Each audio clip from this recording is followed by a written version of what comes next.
Good morning, it is Jane with Scraptasticyarns. Well, I finally caught up on my Nan's Next Knots.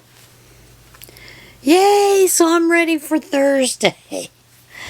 So anyway, this is the way that it is looking. And I'm really enjoying the difference in it. My first thought was this Fiesta is a pretty busy yarn, and it is, but I am enjoying the way that it is coming out. And I think it's going to be an absolutely beautiful blanket. Look at that hair. The horn is up. So, yeah, and I have been working on the Best Buddy blanket, or the Winter in the Woods. I think that's the blanket that this is called by Creative Grandma Glenda, and I'm using the colorway Dominoes, and I really enjoy that as well. And that's kind of where we're at for that. I'll give you an update on getting into those computers with Thomas. Sometimes you get big surprises, and I got a very big surprise, and one that I was not really expecting.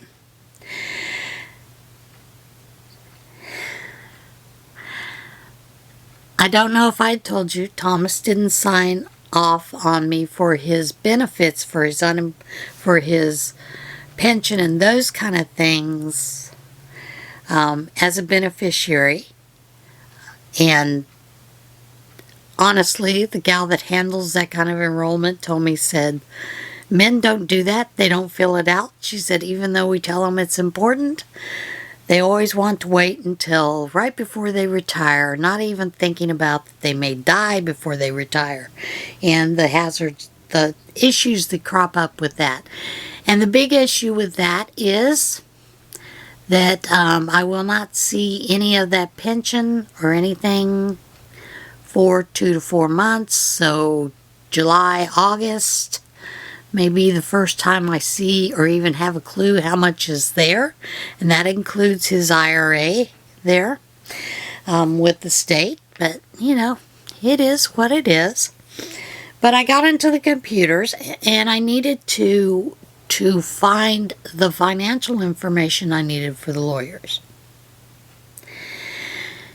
Well, last summer when Thomas was having a really rough time and was talking about bucket list and everything, one of the very top thing on his bucket list was to go to Wales, visit Snowdon, and meet the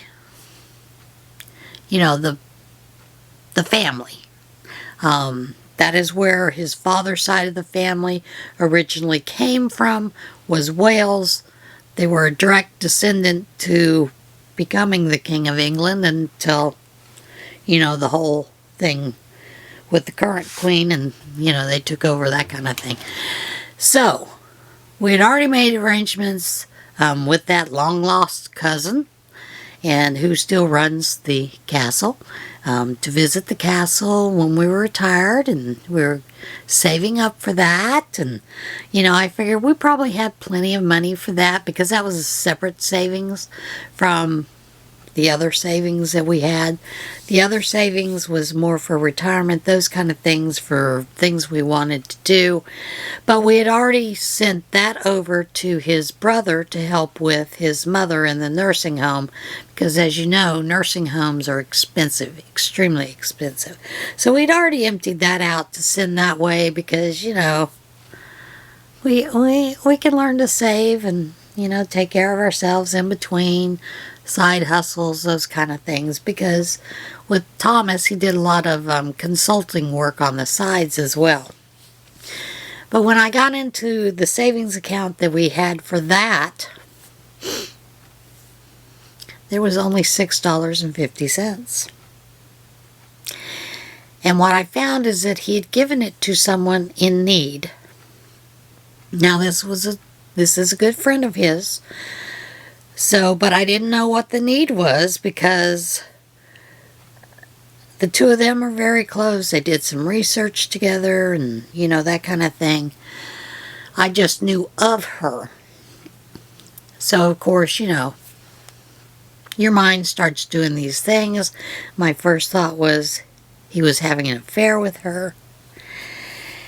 And then I get in and see that he was giving her, for the past 2 years, half of his salary, which was money normally that went into the savings account. So I hemmed and stewed and cried, because I thought, he's having an affair. He had an affair. How could he betray me like this? That kind of thing. But I decided, I prayed about it, and I thought I need to contact her and talk to her. Because first of all, she's unaware that Thomas had passed away. Okay? So I needed to let her know that, because they were very close friends. I did that, and I asked her about the money issue. And she explained the whole thing to me, and Thomas was the type of person, he would give you the shirt off his back if he felt you were in need. And when she explained to me what was going on, how she'd refused to take the money, when he first offered it, and she said, no, you need to talk to Jane about it, and he said no, and she finally took the amount out of the savings to help get her out of that immediate bind. And then when he started offering her half his paycheck, she said, no, you need to discuss this with Jane, make sure it's okay with Jane. And as she put it, Thomas, I said, yeah, I know, I can hear him right now saying it. He would say to her, it's my income. I can do what I want with it. And that was Thomas. He would say that. So, we got through that, cried a little, talked a lot. We've been talking a lot since then, through emails, texts, those kind of things. And I can see why he did that. And if he'd have told me about it, I would have completely approved of it, because of her situation. But the reason I'm telling you this is because I thought, while I'm waiting for those pensions to start and, all these other things to start, if I need to, I could use that as a backup, to take out of it to pay the bills, those kind of things. But I don't have that cushion. So that's why I'm telling you this. And of course, unfortunately, in Pennsylvania, even when the accounts are in both of your names, they always put the man's name first, and because it was based on a Quaker state, man rules. Man can take out every little last dime of it if they choose to, and do whatever they want with it. So, that was a little shocking to find. But like I said, I'm okay with it now. I wasn't at first because I just jumped to conclusions. And honestly, lately that seems to be the only form of exercise I'm getting, is jumping to conclusions. So there's that. But the other reason I'm telling you this is because if you're not aware of your spouse's goings on financially, that's something that you should know. I mean, he should have been upfront, honest with me, told me that he'd done this, that it was happening, so that I wasn't completely surprised. And in many ways, it has also left this person with some huge financial issues, because she'd come to rely on that money. So, there you have it. What you gonna do, right? You're gonna deal with it and just move on. And like I told her, I said, I'll be okay. I will, I said, if worse comes to worse, I'll go to Walmart. Get a job there, schlepping stuff on the shelves, whatever. But I don't have to do that. I really don't. But, you know, it was rather a big bit of a surprise. So please be aware. Make sure that you are aware of what's going on so that if something happens, God forbid, to your partner, that you know about it beforehand rather than after. Okay, that's kind of it. That's all I've been doing other than cutting bags to be sewn. And I do have quite a few bags and cowlick. Stop it. The horn is up. But, so anyway, that's kind of what I've been working on. I'm hoping to get those finished up so that I can put them out this weekend. But I honestly don't know because, you know, there's a lot of stuff like transferring the car title over and insurance over and blah, blah, blah, and this and that. And then utilities, trying to get those switched over. And let me tell you, the electric company actually sucks. When I was trying to do this yesterday to pay the bill, I was put on hold for 49 minutes. And then they hung up on me. Because it was after 5 and they go home at 5, I guess. Well, I'm of the opinion if you have someone on hold, you should answer the daggum phone and at least tell them that they should call back in the morning or something. So, I'm a little miffed. Normally, I would just let that go and leave it in his name and just pay it, but he paid everything online. I can't get in to pay it, so, you know, you got to change those over. Yeah, I laugh about it because what am I going to do about it? Cry about it? Whine about it? Yeah, I'm already doing that with you guys, so. Are you ready for a little what in tarnation? I am. Illinois woman keeps getting unwanted shoe deliveries from UPS. And they're pretty out there, some of these shoes. An Illinois woman said more than 15 pairs of really tacky shoes have been mistakenly delivered to her home over the course of a year. Simone Botet of Oak Park said the shoes started being delivered to her home by UPS about a year ago, and between 15 and 20 pairs have arrived since. They're really funny, Botet told WLS-TV of the shoes, and they're really tacky. Really tacky.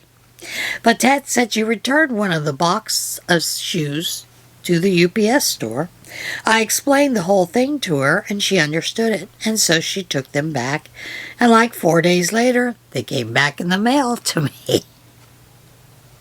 I can't imagine what that was like. Can you? Sorry, folks, had to change the battery.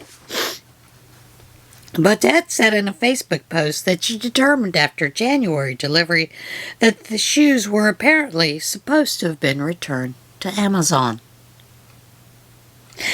UPS officials said the shoes are supposed to be returned to an Amazon vendor out of China, and the vendor's return label bears the words Simone and an address on Elm Street in Chicago.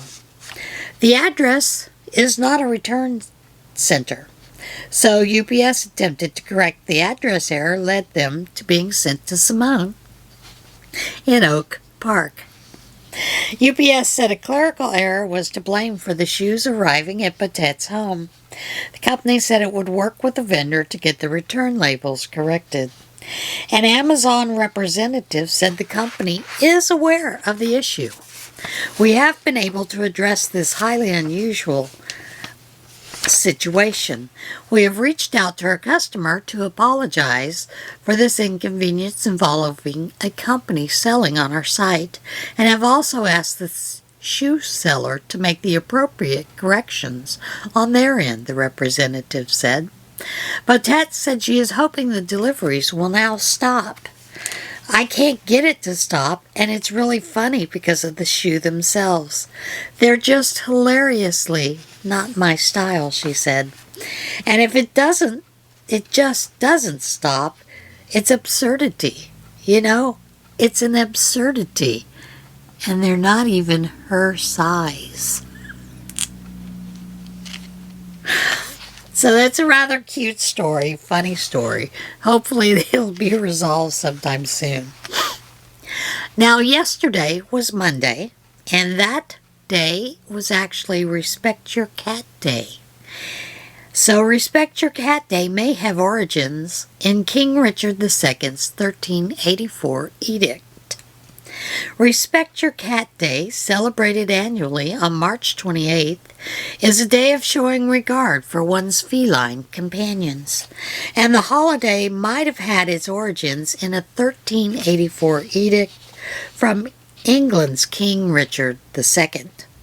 The holiday, not to be confused with October 29th's National Cat Day, August 8th's International Cat Day, and July 10th's National Kitten Day, is a day for cat owners to revere their pets as they were once worshipped 4,000 years ago in ancient Egypt. The origins of Respect Your Cat Day reportedly date back to March 28, 1384, when King Richard II of England issued an edict banning his subjects from eating cats. Other holidays and observations for March 28th include National Hot Tub Day, National Triglycerides Day, National Black Forest Cake Day, and Children's Picture Book Day. So there you have it.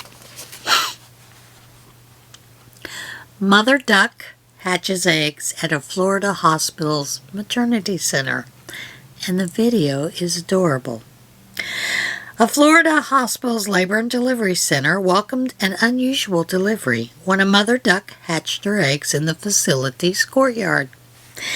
Beaches OBGYN, the labor and delivery center at Baptist Medical Center Beaches in Jacksonville Beach, said in a Facebook post that the staff escorted the mother duck and her 10 ducklings through the building after the eggs hatched in the delivery center's fenced-in courtyard.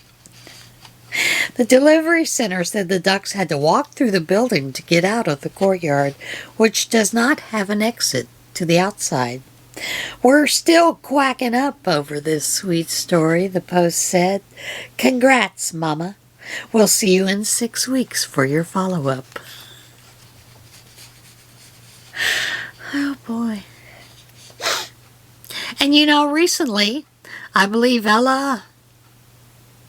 Maybe it wasn't Ella.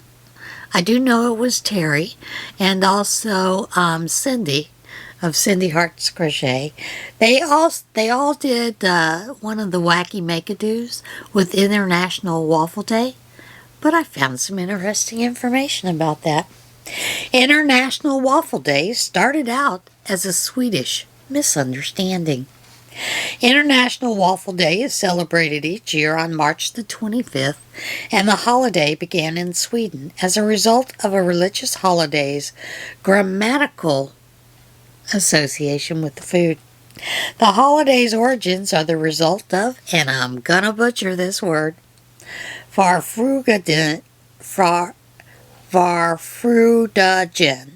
the Swedish word for Our Lady's Day, the Feast of Annunciation, a March 25th Christian celebration of when the Virgin Mary was told she was pregnant, having a similar pronunciation to Waffeldagen, which means Waffle Day. The pronunciation coincidence led the Swedes nicknaming the celebration Waffle Day, and waffles became a traditional meal for the day. The tradition spread to Norway and Denmark, and in recent years has been observed by restaurant and breakfast food fans in countries including the United States, Britain, Australia, and India. Other observances for March 25th include National Lobster Newburgh Day, National Pecan Day, and yes, it is pecan. I worked in a pecan orchard. No homework day and Tolkien reading day. Sometimes you have to wonder about people and why they do the things that they do. Ohio woman calls 911 to complain about her KFC order. Police in Ohio are reminding the public not to call 911 about their fast food disputes after a woman used the emergency number to complain about her KFC order. The Euclid Police Department in Chagrin Valley dispatched 911 received a call on Tuesday from a woman who told a dispatcher she did not receive enough chicken at the KFC drive-thru. The woman said she had paid for 8 pieces of chicken but only received 4. "I only got 4 pieces of chicken. I want my chicken," she told the dispatcher. The dispatcher advised the woman that her problem was a civil matter that should be discussed with the store's manager, but she insisted an officer being sent to the scene. The department did send an officer who arrived at the eatery and told the woman there was nothing he could do about her issue. Euclid Police Chief Scott Meyer said the situation should serve as a reminder to the public not to use 911 for non-emergency issues. While we are here to serve the public, an incorrect drive-thru order is not a police matter. The West Yorkshire Police Contact Management Centre in Britain issued a similar reminder in 2020 when a resident called the 999 emergency number to report a new freezer they had ordered was delivered to the wrong address. If your freezer has been delivered to another address by accident, then this isn't a police issue. Neither is it for 999, the center tweeted. So don't call.